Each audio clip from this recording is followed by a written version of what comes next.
बोलो जयकारा बोल मेरे श्री गुरु महाराज की जय। श्री परमहंस दयाल जी महाराज की जय। कृष्ण कन्हैया लाल की जय। राधे रानी की जय। एकाग्रचित होकर बैठें, ध्यान प्रभु के श्री चरण कमलों में लगाएं और ये विजुलाइज करें कि ये सब लीला जो है प्रभु के वचन उन्हीं के श्री चरण कमलों में बैठे हैं और श्रवण कर रहे हैं, रसपान कर रहे हैं। अपनी आत्मा को परमात्मा से कनेक्ट कर दें, उसके साथ मिलन हो रहा है हमारी आत्मा का, तभी हमें ये पाठ श्रवण करने का आनंद आएगा। हर श्वास श्वास के साथ सुमिरन चलता रहे। कानों से इस लीलाओं को श्रवण करेंगे भगवान की और श्वासों के साथ नाम जपेंगे तो देखो कितना आनंद मिलता है। हर श्वास को अपने सुमिरन के साथ जोड़ दीजिए। हरे रामा रामा रामा हरे हरे, हरे कृष्णा कृष्णा कृष्णा हरे हरे, हरे रामा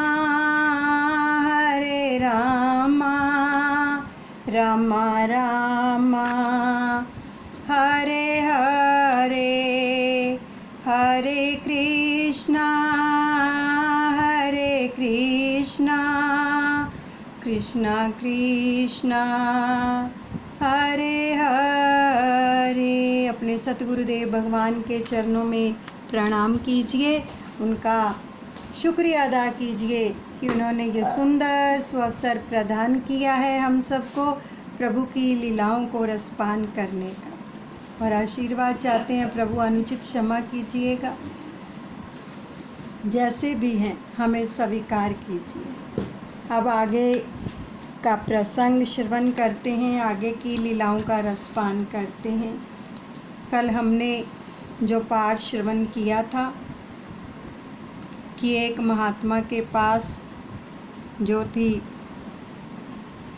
मणि थी, तो किस प्रकार से उन्होंने बताया उस व्यक्ति को कि ये पारस मणि जो लोहे की डिबिया में पड़ी थी वो क्यों सोने की नहीं बनी, उसके ऊपर आवरण चढ़ा था। कल ये हमने प्रसंग श्रवण किया था। अब आगे की लीला श्रवण करते हैं। परमात्मा से प्रेम करना है तो विषयों का प्रेम छोड़ना ही होगा। प्रेम गली अति सांकरी तामे दो न समाहे। प्रेम की संकरी गली में दोनों का निर्वाह जो है नहीं हो सकता। जगत का बंधन ना छोड़ोगे तब तक ब्रह्मा संबंध नहीं होगा, ब्रह्मा से संबंध नहीं होगा। संसार के विषयों का मोह धीरे धीरे छोड़ो। संसार को छोड़ के कहाँ जाओगे? संसार त्याग करने की आवश्यकता नहीं है, विषयों का मोह छोड़ने की ज़रूरत है। व्रत में त्याग करने की आज्ञा है, वह हमेशा के त्याग के लिए। हमेशा का त्याग हो नहीं सकता, तो इसलिए व्रत विधि बताई गई है। धीरे धीरे संयम बढ़ाओगे, वैराग्य बढ़ाओगे तो ईश्वर सेवा में, ध्यान में अनूठा आनंद आएगा। एक समय एक चौबे जी मथुरा से गोकुल जाने को निकले। नौका में बैठकर यमुना को पार करना था। चौबे जी भंग के नशे में थे। वे नौका में बैठे और चप्पू चलाने लगे। अपने बाहुबल पर पूर्ण विश्वास होने से कहने लगे कि नाव अभी गोकुल पहुंच गई क्या। चौबे जी ने सारी रात जो था नाव चलाई। सुबह हुई।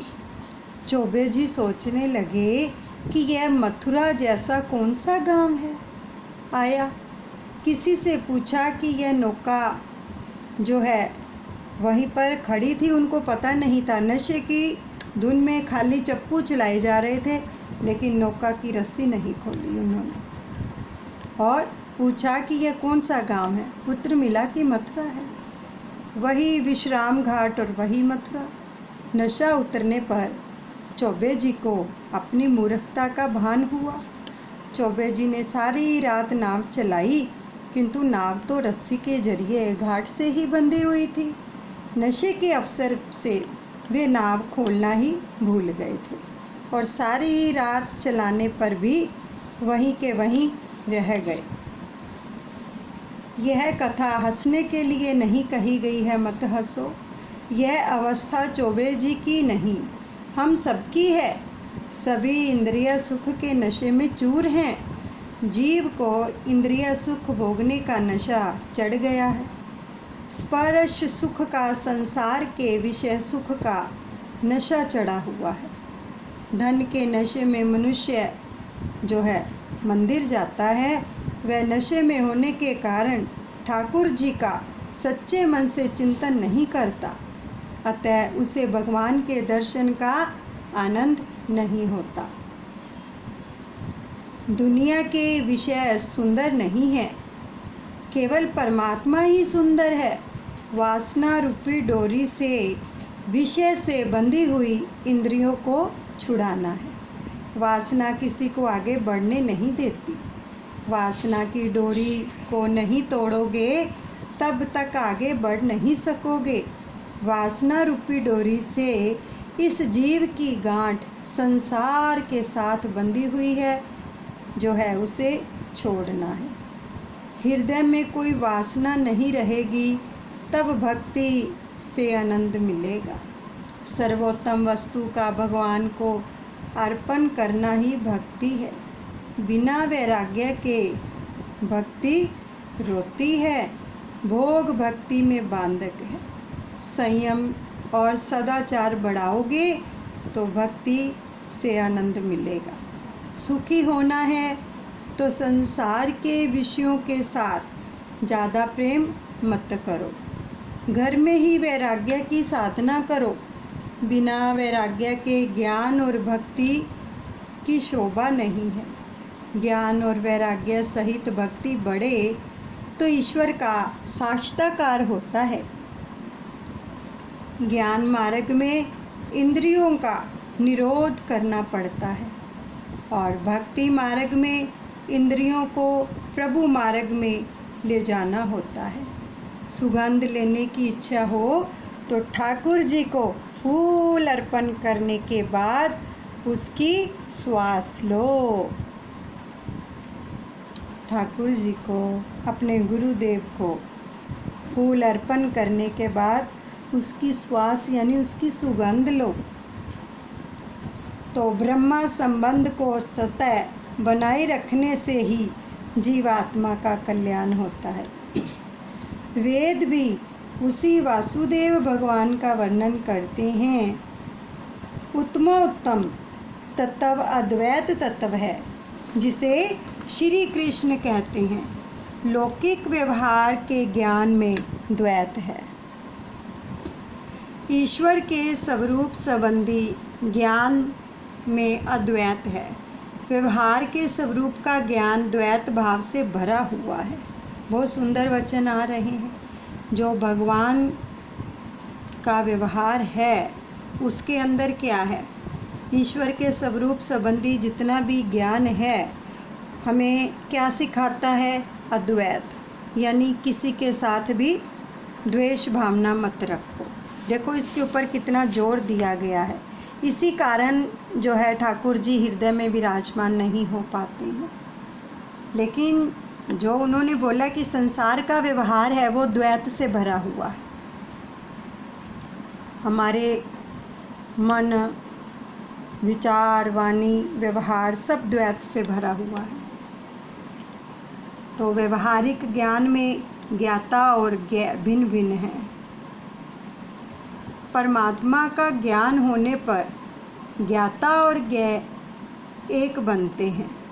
सेवा सिमरन करने से तन्मयता होती है। ईश्वर का अपरोक्ष साक्षात्कार होता है, जिससे वह जीव ईश्वर से मिल जाता है। इसके बाद वह यह नहीं कह सकता कि मैं ईश्वर को जानता हूँ। वह तो ऐसा भी नहीं कह सकता कि मैं ईश्वर को नहीं जानता। गोपी सब में कृष्ण को देखकर जीव भाव भूल गई थी।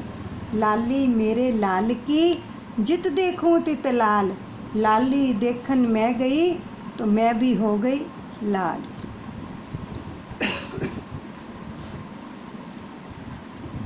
श्रुति वर्णन करती हैं, वहाँ ना तो मैं रहता हूँ और ना तू, वृत्ति ब्रह्माकार हो जाता है।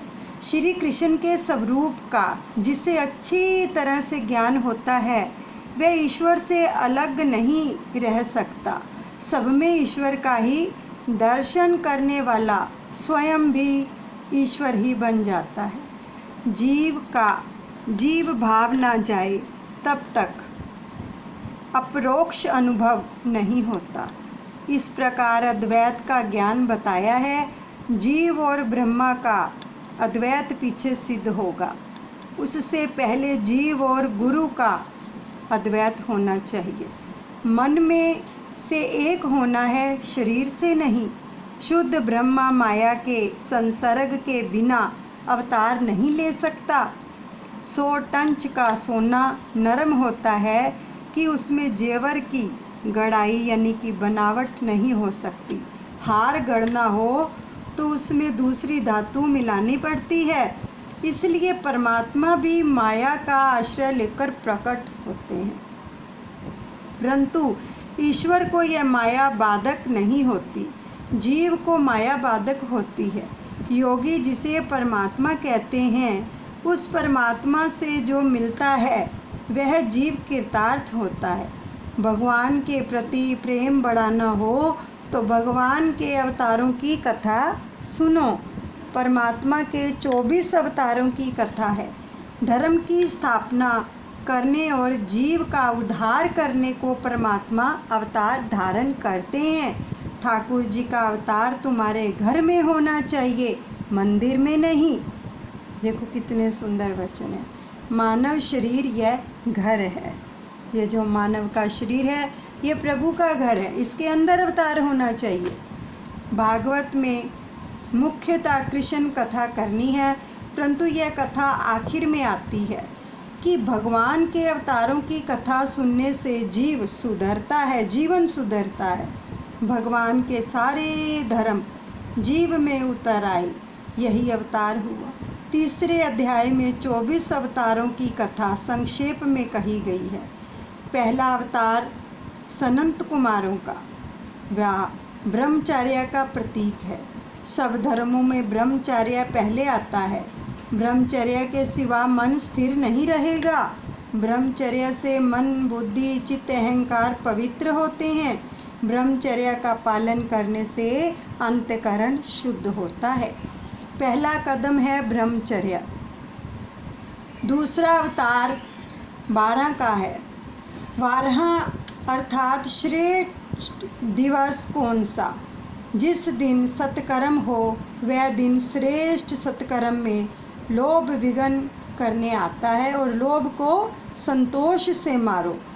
12 अवतार संतोष का अवतार है।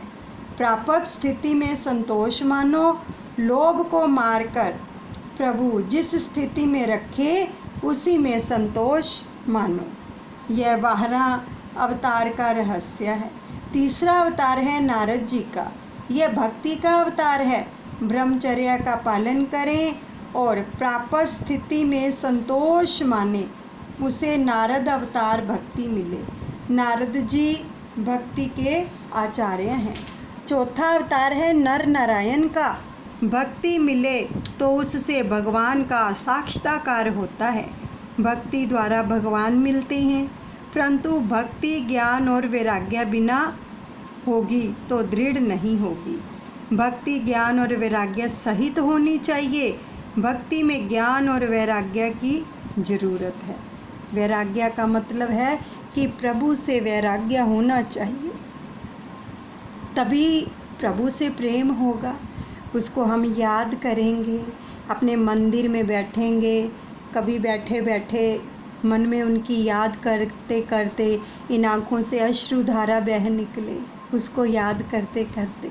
ये वैराग्य है जिसके दिल के अंदर प्रभु से मिलने की चाह उत्पन्न हो जाती है और वैराग्य उत्पन्न हो जाता है। आँखों से अश्रुधारा बहती हुए रोता है प्रभु से मिलने के लिए। तो इसलिए 5वां अवतार जो है कपिल देव का है, ज्ञान वैराग्य का, और वैराग्य को जीवन में उतारो। देखो बार बार वैराग्य के ऊपर आ रहा है कि जीवन में उतारो। मीराबाई जी के अंदर कितना वैराग्य था, तभी तो भक्ति बनी और प्रभु मिले। शबरी जी के अंदर कितना वैराग था, रोती थी प्रभु के दर्शनों के लिए। ऐसा वैराग्य हमें भी होना चाहिए ताकि हमें भी ऐसी स्थिति प्रभु प्रदान करें और अपना दर्शन दे। ज्ञान और वैराग्य के साथ भक्ति आएगी तो भक्ति सदा के लिए स्थिर रहेगी। 6वां अवतार है दत्तात्रेय जी का। ऊपर बतलाए हुए 5 गुण ब्रह्मचर्य, संतोष, ज्ञान, भक्ति और वैराग्य आपस में आएंगे तो आप गुणातीत होंगे और आप अत्री होंगे तो भगवान आपके यहाँ आएंगे। ऊपर के 6 अवतार ब्राह्मण के लिए हैं, 7वां अवतार यज्ञ का है, 8वां अवतार ऋग्वेद का है और 9वां अवतार पृथु राजा का, 10वां मत्स्य नारायण का। यह 4 अवतार क्षत्रियों के लिए हैं। धर्म का आदर्श बताने के लिए 11वां अवतार कर्म का है और 12वां अवतार धन्वंतरी का, 13वां अवतार मोहिनी नारायण का। यह अवतार वैश्यों के लिए है। प्रभु ने वैश्यों के जैसी लीला की है। 14वां अवतार नरसिंह स्वामी का है। नरसिंह अवतार पुष्टि का अवतार है। भगत प्रहलाद पर कृपा करने के लिए ये अवतार हुआ है। भगवान ने नरसिंह अवतार में प्रहलाद पर कृपा की है। प्रहलाद जैसी दृष्टि से देखेंगे तो स्तंभ में भी भगवान का दर्शन होगा।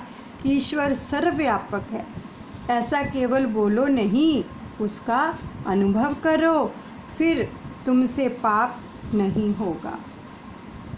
संत भी व्यवहार करते हैं, जब तक शरीर है तब तक व्यवहार करना ही पड़ता है। ईश्वर को मनुष्य मन शक्ति या बुद्धि शक्ति से जीत नहीं सकता, केवल प्रेम से ही जीत सकता है। यशोदा के प्रेम के सामने श्री कृष्ण दुर्लभ बनते हैं और बंध जाते हैं, दुर्बल बन जाते हैं और बंध जाते हैं। बालक के प्रेम के सामने माता का बल जो है दुर्बल होता है। प्रेम के सामने शक्ति दुर्बल बनती है। आप भी परमात्मा पर खूब प्रेम बढ़ाओ, वह भगवान दुर्बल होकर आपके पास आएगा। 15वां अवतार वामन भगवान का है, जो पूर्ण निष्काम है, जिसके ऊपर भक्ति का नीति का छत्र है और जिसने धर्म का कवच पहना है, जिसे भगवान भी नहीं मार सके। बलि राजा की तरह ये है कि वामन चरित्र का रहस्य। परमात्मा बड़े हैं तब भी बलि राजा के आगे वामन अर्थात छोटे बनते हैं। 16वां अवतार परशुराम जी का, यह अवतार आवेश का अवतार है और 17वां व्यास नारायण का ज्ञान का अवतार। 18वां राम जी का अवतार है, यह मर्यादा पुरुषोत्तम का अवतार है। राम जी की मर्यादा का पालन करो, जिससे तुम्हारा काम मिटेगा अर्थात कन्हैया मिलेगा। 19वां अवतार श्री कृष्ण का, कृष्णस्तु भगवान स्वयं श्री कृष्ण तो स्वयं भगवान हैं। राम और कृष्ण एक है। मनुष्य दिन में बार क्या है, 2 बार भान भूलता है। दिन के 12 बजे भूख से भान भूलता है और रात को निर्वित में कामा सुख याद आता है, इसलिए भान भूलता है। इन दोनों समय को संभालना है। सवेरे श्री राम जी को याद करो और रात को श्री कृष्ण को, वे दोनों समय बचाएंगे। राम जी की मर्यादा का पालन करो तो श्री कृष्ण पुष्टि, पुरुषोत्तम पुष्टि अर्थात कृपा करेंगे। संत एकनाथ जी महाराज ने इन दोनों अवतारों की सुंदर तुलना की है। राम जी राजमहल में पधारे और कन्हैया कारागृह में। एक के नाम के अक्षर सरल और दूसरे के नाम के अक्षर जुड़े हुए हैं। पढ़ते समय सरल अक्षर पहले पढ़ाते हैं और जुड़े हुए बाद में। राम ये सरल अक्षर है, श्री कृष्ण ये जुड़े हुए अक्षर हैं। राम जी की मर्यादा का पालन करो तब श्री कृष्ण अवतार होगा। जिसके घर में राम जी ना पधारें वहाँ कृष्ण भी नहीं आते। राम जी का अवतार अर्थात राम जी की मर्यादा का पालन, ये दोनों साक्षात पूर्ण पुरुषोत्तम के अवतार हैं। बाकी के सब अवतार जो हैं अंश अवतार हैं। पूर्ण अवतार और अंशावतार का रहस्य ये है कि अल्पकाल के लिए अल्प जीवों के उद्धार के लिए जो अवतार होता है वह अंशावतार है, और अंतकाल के लिए तथा अनंत जीवों के कल्याण के लिए जो अवतार होता है वह पूर्णावतार है, ऐसा संत मानते हैं। भागवत में कथा तो करनी है कन्हैया की, परंतु क्रम क्रम से दूसरे अवतारों की कथा सुनाकर अधिकार प्राप्त हो तो कन्हैया आए। इसके पीछे हरि, कलिक, बुद्ध आदि अवतार हुए हैं। कुल मिलाकर 24 अवतार हुए हैं। परमात्मा के 24 अवतार परमात्मा शब्द से ही निकलते हैं। ब्रह्मांड भी ईश्वर का अवतार है। कई तो ब्रह्मांड में ईश्वर को देखते हैं, कई संसार के सब पदार्थों में भगवत स्वरूप का दर्शन करते हैं। सारा ब्रह्मांड भागवत रूप मानते हैं। सबका दृष्टा परमात्मा माया के कारण दृश्य जैसा दिखता है। स्थूल और सूक्ष्म शरीर का अविद्या से आत्मा में आरोप करने में आया है। जो आत्मा में आत्म स्वरूप के ज्ञान से यह आरोप दूर हो जाए, जो हो सका है, उसी समय ब्रह्मा का साक्षात्कार होता है और ब्रह्मा दर्शन का सिद्धांत समझ में आएगा। सुमिरन करते रहें, बीच में संकीर्तन भी करते रहें। हरे रामा रामा रामा हरे हरे, हरे कृष्णा कृष्णा कृष्णा हरे हरे। गाओ हरे रामा रामा रामा हरे हरे, हरे कृष्णा कृष्णा कृष्णा हरे हरे। गोविंद मेरो है, गोपाल मेरो है, गोविंद मेरो है, गोपाल मेरो है। श्री बांके बिहारी नंदलाल मेरो है, श्री बांके बिहारी नंदलाल मेरो है। गोविंद मेरो है, गोपाल मेरो है जी, गोविंद मेरो है, गोपाल मेरो है। सुमिरन चलता रहेगा। आगे भगवान वेद व्यास जी ने भागवत चरित्रों से परिपूर्ण भागवत नाम का पुराण बनाया है।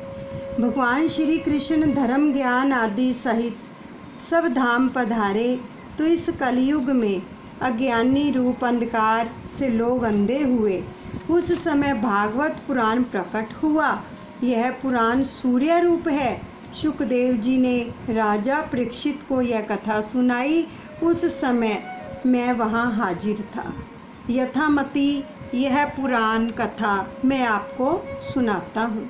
शौनक जी ने पूछा, व्यास जी ने भागवत की रचना किस अभिप्राय से की और रचना करने के बाद इसका प्रचार किस तरह से किया, आदि कथा हमें सुनाएं। तो अतिशय लोभी प्रतिपाल ईश्वर का ध्यान करता है। वैसे ज्ञानी जो है प्रतिपाल ईश्वर का ध्यान करता है, स्मरण करता है। ज्ञानी एक पल भी ईश्वर से लग नहीं रह सकता। शुकदेव जी की जन्म से ही ब्रह्माकार वृत्ति है। वे भागवत पढ़ने गए, यह हमें आश्चर्य लगता है। शुकदेव जी की प्रशंसा खूब की गई। शुकदेव जी की देव दृष्टि थी, देव दृष्टि नहीं थी। जब तक देह दृष्टि है तब तक दुख है। शुकदेव जी स्नान करती अप्सराओं के आगे से निकले तब भी निर्वाकार थे। एक समय ऐसा हुआ कि एक सरोवर में अप्सराएं स्नान करती थी। वहाँ से नग्न अवस्था में जो थे शुकदेव जी निकले। अप्सराओं ने पूर्ववत स्नान चालू रखा और किसी प्रकार की लज्जा का अनुभव नहीं किया। कपड़े भी नहीं पहने और थोड़ी देर के बाद व्यास जी वहाँ से निकले तो उन्होंने कपड़े भी पहने थे, परंतु व्यास जी को देखकर अप्सराओं ने तुरंत ही अपने वस्त्र पहन लिए। तो व्यास जी ने इस बात को देखा तो आश्चर्य में पड़ गए कि ऐसा क्यों हुआ। अप्सराओं से उसका कारण पूछा तो उन्होंने बताया कि आप वृद्ध हैं, पूज्य हैं, पिता तुल्य हैं, परंतु आपके मन में यह पुरुष है, यह स्त्री है, ऐसा भेद है। जबकि शुकदेव जी के मन में कोई ऐसा भेद नहीं है। शुकदेव जी केवल ब्रह्म ज्ञानी नहीं है, ब्रह्म दृष्टि रखकर घूमते हैं। शुकदेव जी को अभेद दृष्टि सिद्ध हो चुकी है। उन्हें यह खबर नहीं है कि यह स्त्री है या पुरुष है। तो संत के दर्शन करने वाला भी निरवकारी बनता है। शुकदेव जी का दर्शन करके अप्सराएं भी निर्वकारी बनी हैं, निष्काम हुई हैं। अप्सराओं को लगा कि धिक्कार है हमें, इस महापुरुष को तो देखो, यह महापुरुष प्रभु प्रेम में कैसे पागल बने हैं। जनक राजा के दरबार में एक समय शुकदेव जी और नारद जी पधारे। तो शुकदेव जी ब्रह्मचारी और ज्ञानी हैं, नारद जी भी ब्रह्मचारी हैं और भक्ति मार्ग के आचार्य हैं। तो दोनों महापुरुष हैं, मगर इन दोनों में श्रेष्ठ कौन है, जनक राजा समाधान नहीं कर सके। तो परीक्षा किए बिना कैसे फैसला हो।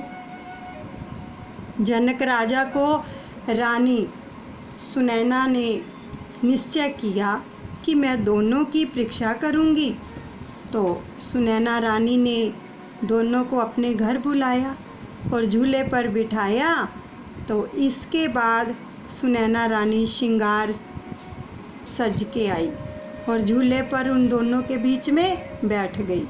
इससे नारद जी को कुछ संकोच हुआ और बाल ब्रह्मचारी हूँ, मुझे जैसे तपस्वी का इस स्त्री से स्पर्श हो गया और कहीं मेरे मन में विकार आ गए तो इस विचार से वे कुछ दूर हट गए। परंतु शुकदेव जी को वहाँ आकर कोई बैठा है इसका भान तक नहीं हुआ। उन्हें तो स्त्री पुरुष का भी भान नहीं है। वे दूर भी नहीं हटे। रानी सुनैना ने निर्णय दिया कि इन दोनों में श्रेष्ठ शुकदेव हैं। तो इनको तो स्त्री तत्व या पुरुष तत्व का भी भान नहीं है। स्त्री तत्व और पुरुष तत्व का भान ना जाए तब तक ईश्वर नहीं मिलते हैं। स्त्री तत्व और पुरुष तत्व का भान भूले तभी भक्ति सिद्ध मानो। शुकदेव जी को स्त्री में स्त्री तत्व नहीं दिखता है, उनको सब में ब्रह्म भाव हो गया है, सब में ब्रह्मा दिखता है। जब तक पुरुष तत्व और स्त्री तत्व समरण है तब तक काम है। देखो कितने सुंदर वचन आ रहे, इतना गूढ़ ज्ञान कि हमें भक्ति कैसे प्राप्त हो और वो कन्हैया ठाकुर हमारे गुरुदेव हमारे दिल में कैसे विराजमान हो। जब तक ऐसा भाव नहीं बनेगा, स्त्री और पुरुष को समभाव नहीं बनेगा। जब यह समरण जाता है तब काम जाता है, अर्थात काम करता है। ब्रह्मा चर्चा करने वाले सुलभ हैं, ब्रह्म ज्ञानी सुलभ नहीं है। शुकदेव जैसी दृष्टि रखने वाले सुलभ नहीं है। ब्रह्म दृष्टि रखना कठिन है। ऐसे पुरुष को तो भगवान पढ़ने की ज़रूरत ही नहीं है, भागवत पढ़ने की। फिर भागवत पढ़ने क्यों गए? शुकदेव जी भिक्षावृत्ति के लिए बाहर निकलते हैं तो भी गोदहन काल से अर्थात 6 मिनट से अधिक कहीं भी रुकते नहीं। फिर भी 7 दिन तक बैठकर उन्होंने यह कथा राजा परीक्षित को कैसे सुनाई। हमने सुना है कि राजा परीक्षित भगवान का भारी प्रेमी भगत था, उसे शाप लगा। तो किस लिए यह हमें कहो? तो सूत जी कहते हैं कि श्रवण करो। द्वापर की समाप्ति का समय था। बड़े ध्यान से सुनो इस कथा को, साथ में सुमिरन नहीं छोड़ना है, ध्यान प्रभु के चरणों में लगाए रखो। द्वापर की समाप्ति का समय था। बद्री नारायण जाते हुए रास्ते में केशव प्रयाग आता है, वहाँ व्यास जी का आश्रम है। व्यास नारायण सरस्वती के किनारे व्यास आश्रम में विराजमान थे। तो एक समय उनको कलयुग दर्शन हुए, उनको कलयुग के दर्शन हुए। तो उनका 5000 वर्ष बाद संसार में क्या होगा इसका दर्शन हुआ। 12वें स्कंद में इसका वर्णन किया गया है। व्यास जी ने जैसा देखा वैसा लिख दिया। व्यास जी ने सोचा कि कलयुग के लोग विलासी होंगे, मनुष्य बुद्धिहीन होंगे और वेद शास्त्रों का अध्ययन नहीं कर सकेंगे। देखो कितने सुंदर वचन आ रहे हैं। वो कलयुग के जो लोग हैं विलासी होंगे और मनुष्य बुद्धिहीन होंगे, वेद शास्त्रों का अध्ययन नहीं कर सकेंगे। इसलिए वेद के 4 विभाग किए। वेदों का कभी अध्ययन कर भी लें परंतु वेद के तत्व का ज्ञान, उसका तात्पर्य उनको नहीं होगा। इसलिए सहस्त्र पुराणों की रचना की, वेदों को समझाने के लिए पुराणों की रचना की। पुराण तो वेदों पर जो हैं भाष्य हैं। स्त्री शूद्र पतित और द्विज जाति वेद श्रवण के अधिकारी नहीं हैं। इन सब का भी कल्याण हो ऐसा विचार कर महाभारत की रचना की गई। महाभारत यह समाज शास्त्र है। महाभारत यह 5वां वेद है और भा का अर्थ होता है ज्ञान, रत अर्थात रचना। ज्ञान में और भक्ति में रमने की कला जिसमें बताई गई है वह ग्रंथ भारत। ज्ञान में जी पर रमन करने आता है और तब कौरव विघन करते हैं। धर्म क्षेत्र कुरुक्षेत्र यह शरीर क्षेत्र है। धर्म और अधर्म का इसमें युद्ध होता है। महाभारत प्रत्येक के मन में और घर में चल रहा है। सद्वृत्तियों को असद्वृत्तियाँ का युद्ध यही है महाभारत। जीव धृतराष्ट्र है, जिसकी आँख नहीं है वह धृतराष्ट्र नहीं, जिसकी आँख में काम है वह अंधा धृतराष्ट्र है। और को यानी अंधे को, अर्थात अंधा कौन है? जो विषय अनुरागी है, वह दुख रूप कौरव अनेक बार जो है धर्म को मारने जाते हैं।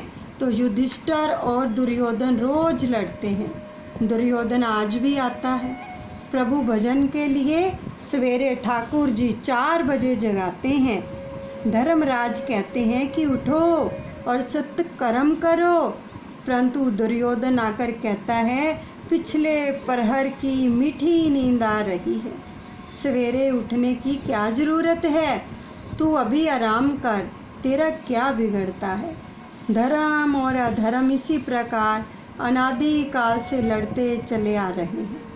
दुष्ट विचार रूपी दुर्योधन मनुष्य को उठने नहीं देता। निद्रा और निंदा पर जो विजय प्राप्त करते हैं वही भगत भक्ति कर सके हैं। दुर्योधन यह अधर्म है, युधिष्ठिर जो है यह धर्म का स्वरूप है। धर्म धर्मराज की तरह प्रभु के पास ले जाता है और अधर्म जो है दुर्योधन मनुष्य को संसार की ओर ले जाता है और इसका विनाश करता है। धर्म ईश्वर की शरण में जाए तो धर्म की विजय होती है, अधर्म का विनाश होता है। इतने ग्रंथों की रचना कर लेने पर भी व्यास जी के मन को शांति मिलती नहीं। ज्ञानी पुरुष अपनी अशांति का कारण अपने में ही खोजते हैं, उद्वेग का कारण अपने में ही खोजते हैं। अपने दुख का कारण बाहर नहीं है, आपके दुख का कारण आपके अंदर ही है। अज्ञान और अभिमान यह दुख के कारण है। व्यास जी अशांति का कारण अंदर ही खोजते हैं। मैंने कोई पाप नहीं किया है, जबकि अज्ञानी पुरुष अशांति का कारण बाहर खोजता है। वह बाहर के कारणों में ही अशांत का मूल पाता है। लोग किए गए पुण्यों को फिर याद करते हैं, परंतु किए गए पाप को कोई याद नहीं करता। ये बहुत ही अहम वचन है यहाँ पर कि जो हमने कोई सत्कर्म किया हो, किसी की हेल्प की हो, बार बार उसकी चर्चा करते हैं ना कि हमने उसकी हेल्प की, हमने उसका इतना किया, पूरी ज़िंदगी हो गई है हमें उसके साथ ऐसा करते हुए, उसने हमारे लिए क्या किया। यानी कि उस सेवा को, उस सत्कर्म को गा गा कर ख़त्म ही कर देते हैं। उसका फल ख़त्म हो जाता है, क्योंकि हमारे अंदर अहम भाव आता है तभी तो चर्चा होती है। लेकिन अपने पापों को कभी हमने याद नहीं किया कि अब तक हमने क्या क्या दुष्कर्म किए होंगे। जो याद करें और कान पकड़कर प्रभु से माफ़ी मांगे, ठाकुर जी से, अपने सतगुरु से, कि हमने क्या क्या दुष्कर्म किए हैं अभी तक, लेकिन उनको कोई याद नहीं करता। ये भागवत में वचन आ रहे हैं। पाप का कोई विचार नहीं करता। व्यास जी को चिंता हुई कि मेरे हाथ में कोई पाप तो नहीं हुआ, नहीं मैं निष्पाप हूँ, परंतु मेरे मन में कुछ खटकता है, मेरा कोई ना कोई काम अधूरा रह गया है। मनुष्य को अपनी भूल जल्दी मिलती है, इसीलिए तो कहा गया है कृपा भई तब जानिए जब दिखे अपना दोष। जब अपने दोष हमें दिखने लगे तो समझो प्रभु की कृपा हो रही है, वो हमें सुधारने के लिए इस प्रकार से कृपा कर रहा है, ताकि हम अपने दुष्कर्मों को सुधारें, उसके नाम से जुड़े, अंतकरण शुद्ध होगा। तो जगत के किसी भी जीव का दोष नहीं देखो। बहुत सुंदर वचन आ रहे हैं, बहुत ही सुंदर, इनको नोट कर लो। अपने मन को सुधारो। जो कोई आपका भूल बताए तो उसका उपकार भूलना नहीं। जो हमसे कहता है कि आप में ये खामी है, ये कमजोरी है, ये कमी है, उसको गुस्सा मत करो, बल्कि उसका आभार मानो कि उसने हमें हमारी भूल का दर्शाया है। तो व्यास जी ज्ञानी हैं, फिर भी अपने को निर्दोष नहीं मानते। मनुष्य का सबसे बड़ा दोष यही है कि वह अपने आप को निर्दोष मानता है। ये बहुत ही सुंदर वचन आ रहे हैं।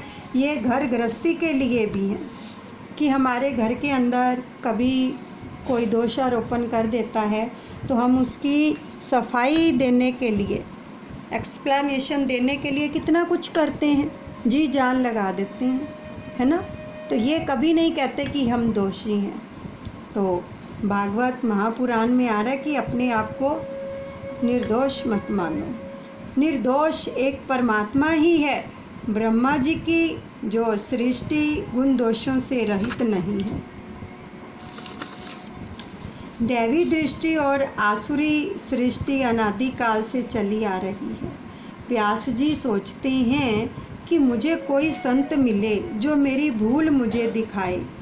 सत्संग बिना मनुष्य को अपने दोषों का भान नहीं होता है। सत्संग में मनुष्य को अपनी भूल सूझती है। और व्यास जी के संकल्प से परमात्मा ने नारद जी को उनके पास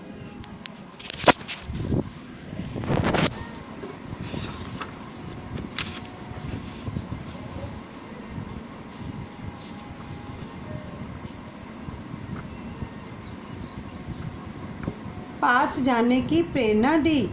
कीर्तन करते करते नारद जी वहाँ पहुँचे। गंगा जी को आनंद हुआ। महापुरुषों से मिलने से कथा गंगा प्रकट हुई। अनेक जीवों का उद्धार होगा। आज गंगा जी शांत हैं ताकि इन दो महापुरुषों के सत्संग में विघ्न ना पड़े। यह महावैष्णव मेरे कृष्ण की कथा करेंगे और उस कथा से अनेक जीवों का कल्याण होगा। नारद जी ने तो व्यास जी से कुशलता का समाचार पूछा। फिर कहा, मैं तो आपको अभिनंदन देने आया था, परंतु आपको चिंता में देखकर आश्चर्य हो रहा है। मुझे लगता है कि आप किसी गहरी चिंता में हैं, आप आनंद में नहीं हैं। तो व्यास जी ने कहा कि आपकी परीक्षा सच्ची है। मेरी कोई भूल हुई है, परंतु मेरी वह भूल मुझे समझ में नहीं आ रही। कृपा करके आप मुझे मेरी भूल समझा दें। तो मुझ में जो अपूर्णता है, आप इस पर विचारो, अर्थात मुझे बताओ, मेरी भूल मुझे बताओ, आपका बहुत उपकार होगा। व्यास जी की विवेक बुद्धि देकर नारद जी को आनंद हुआ। और नारद जी ने कहा, महाराज, आप नारायण के अवतार हैं, आपसे क्या भूल हो सकती है। तो आप ज्ञानी हैं, आपकी कोई भूल नहीं है, फिर भी आप आग्रह करते हैं। तो एक बात कहता हूँ, आपके जो ब्रह्म सूत्र के भाष्य में वेदांत की खूब चर्चा की है, आत्म अनात्मा का बहुत विचार किया है। योग सूत्र के भाष्य में योग की बहुत चर्चा की है। समाधि के भेदों का बहुत वर्णन किया है, परंतु धर्म, ज्ञान और योग के आधार श्री कृष्ण हैं। इन सब की आत्मा श्री कृष्ण है। उनकी कथा का आपने प्रेम पूर्वक वर्णन किया है। आपने भगवान का निर्मल यश पूर्ण रीति से प्रेम से वर्णन नहीं किया है। मानता हूँ कि जिससे भगवान प्रसन्न ना हो वह शास्त्र और ज्ञान अपूर्ण ही है। कलयुग के जीवों के उद्धार के लिए आपका जन्म हुआ है।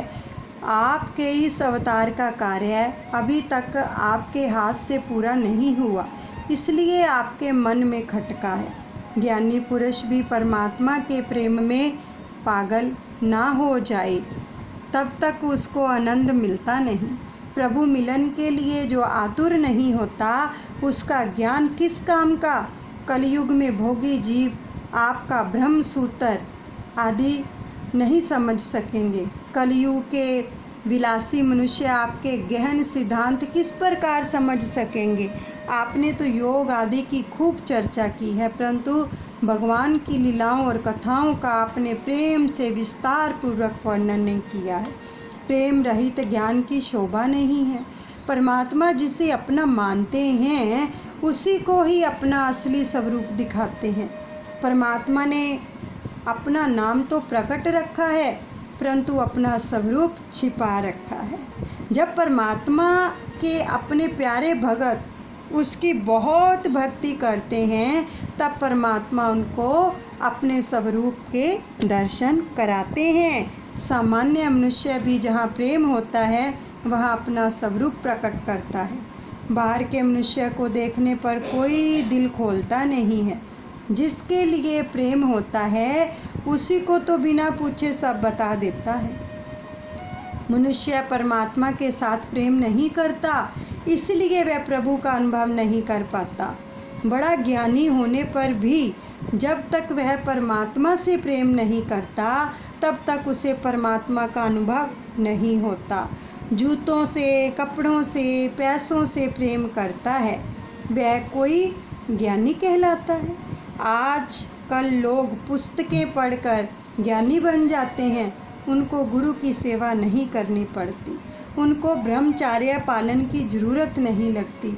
श्री कृष्ण की लीलाओं और कथाओं का आपने प्रेम से गान नहीं किया, इसलिए आपको दुख होता है। यही तुम्हारी अशांति का कारण है। ज्ञान की शोभा प्रेम से है, भक्ति से नहीं। जो सर्वज्ञ में भागवत भावना जागे तो यह ज्ञान किस काम का। श्री कृष्ण प्रेम में पागल बनोगे तो शांति मिलेगी। आपने प्रेम में पागल होकर श्री कृष्ण कथा का परिपूर्ण वर्णन नहीं किया। जीव से ईश्वर दूसरा कुछ नहीं मांगता, केवल प्रेम चाहता है ईश्वर। कलयुग के मनुष्य को स्नान के लिए गर्म पानी नहीं मिलता तो वह गुस्से से पागल हो जाता है। ऐसे मनुष्य योग क्या सिद्ध करेंगे। जिसकी भोग में आसक्ति है उसकी तंदुरुस्ती नहीं रहती। द्रव्य में जिसकी आसक्ति है उसका मन ठीक नहीं रहता। ऐसे मनुष्य से योग सिद्ध नहीं होता। चित्तवृत्ति के निरोध को योग कहते हैं। इसे ही सिद्ध करना मुश्किल है। बातें ब्रह्म ज्ञानी की करें, प्रेम पैसे से करें और परमात्मा नहीं मिलता, उसे आनंद नहीं मिलता, तो अब आप ऐसी कथा करो जिससे सबको प्रभु के प्रति प्रेम जागे। ऐसी दिव्य कथा करो, ऐसा प्रेम शास्त्र रचो कि जिससे सब कृष्ण प्रेम में पागल बने। कथा सुनने वाले को कन्हैया प्यार लगे, कन्हैया प्यारा लगे, संसार की उपेक्षा करें। ऐसी कथा आप करेंगे तो आपको शांति मिलेगी। ओम शांति शांति शांति। हरे रामा रामा रामा हरे हरे, हरे कृष्णा कृष्णा कृष्णा हरे हरे। गाओ हरे रामा रामा रामा हरे हरे, हरे कृष्णा कृष्णा कृष्णा हरे हरे। कल का जो पाठ श्रवण किया था उसमें सबसे निवेदन कर रहे हैं प्रभु कि अपने अंदर से द्वेष भावना को निकाल दो तो प्रभु हृदय में विराजमान हो जाएंगे। आज जो हमें शिक्षा मिली है भागवत के पाठ से, कथा से, कि सबको समदृष्टि से देखो। स्त्री पुरुष कभी भी काम वासना मत मन में लाओ, और जिनके ये संभाव आ जाता है प्रभु की भक्ति उन्हीं को मिलती है। और अपने हृदय के अंदर प्रभु के लिए वैराग्य उत्पन्न करो, प्रेम उत्पन्न करो, ताकि उनकी भक्ति मिले। बोलो जयकारा बोल मेरे श्री सतगुरुदेव भगवान की जय। श्री कृष्ण कन्हैया लाल की जय। राधिका रानी की जय।